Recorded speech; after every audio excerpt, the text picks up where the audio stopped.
new world where business is a religion, it's something that drives people, it's what gets them out of bed in the morning and what helps them get to sleep at night.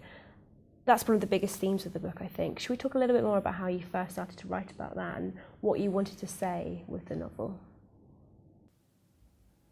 Jihad is a word we've all come to understand a lot more about in the last decade. And jihad means struggle, as I understand it. I don't think it's wrong to talk about the last 3 decades or so of capitalism as the jihad for shareholder value. And there are professors in business schools, Rakesh Khurana at Harvard is a really notable one, who have done scholarly research studies of this exploding phenomenon. And the doctrine that companies are there solely to maximize shareholder value, people like Rakesh Khurana have demonstrated it didn't come about by accident. After the Second World War, people had seen science, and I guess I would say science is for me another key word along with religion lying around in the book there to be noticed if you want to notice it. The Second World War, ending of course with the atomic bombs, was a tremendous demonstration of the power of science for good and evil. So science, along with religion, is for me an important background thread in the plot. The idea which is there in a lot of universities is if only things like business schools and subjects like sociology and anthropology could really be scientific, we'd know the real truth. And so what you see in the book is a novelistic exploration of well, what might it be like if science alone could reveal the deepest truth about human action and ethics.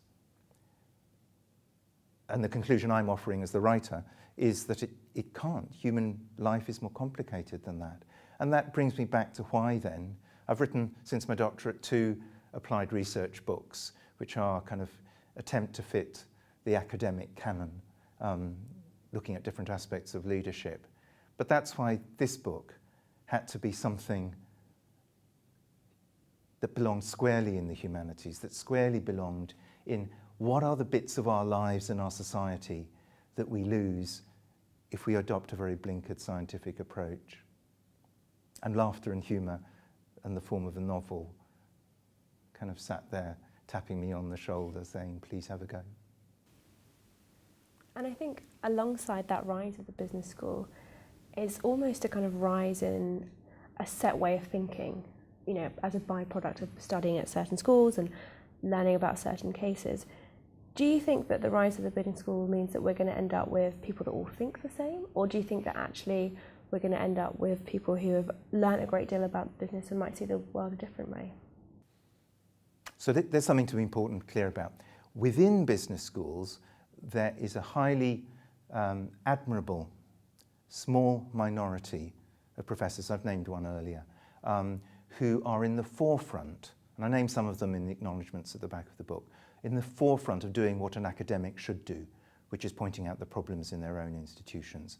But the truth is they are in a minority, and also there's the market force of the students.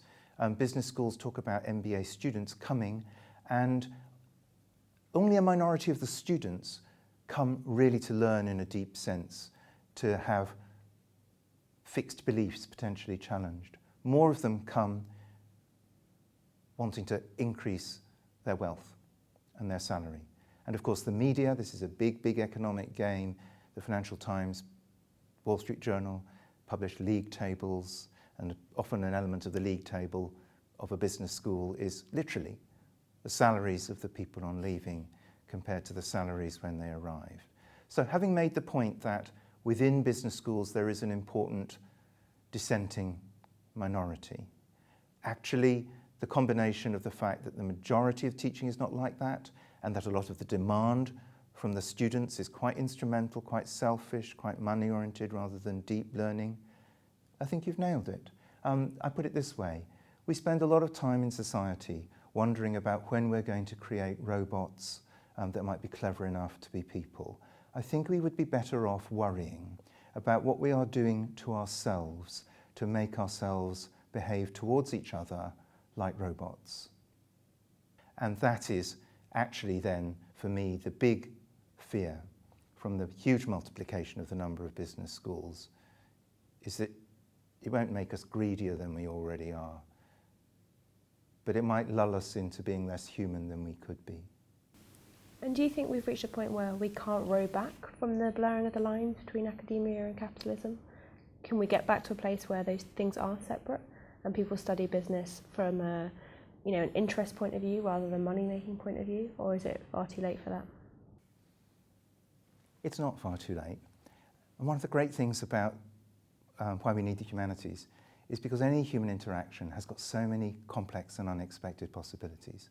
So there's a really simple thing that any of us can do that starts to take a step back, and that's laugh. And that's another reason why it's a farce. So go back to that impulse where I said, an impulse which I didn't really understand, to write a farce about leadership. I think we all understand, if we were in the presence of a powerful single individual, that if you feel you're in an environment where laughing is a dangerous activity, then that's like a canary in the coal mine. You're warned. Something is prickling in your back and telling you you're around a dangerous leader if it's tricky or dangerous to laugh. I'm wanting to generalize that. Not just the individual leader, but all the stuff that pours out in our society, not just from business schools, but from politicians, from all sorts of things about how leaders should be and how we should admire them and all of that. I think leaders are important. I've spent my life devoted to the selection of leaders. Why would I have done that if it weren't important? But we're not laughing enough. We'd have a healthier way of being led if we understood that people who seek to become Prime Minister or CEO of corporation or editor of a major newspaper, that those are big jobs, that they need highly skilled people to do them. And if we have a healthy society, they'll laugh more and we'll laugh more with them. And so one thing we can all do that doesn't involve going to any school is notice the funny side of what we do with each other and start laughing about it, because it's a human thing to do.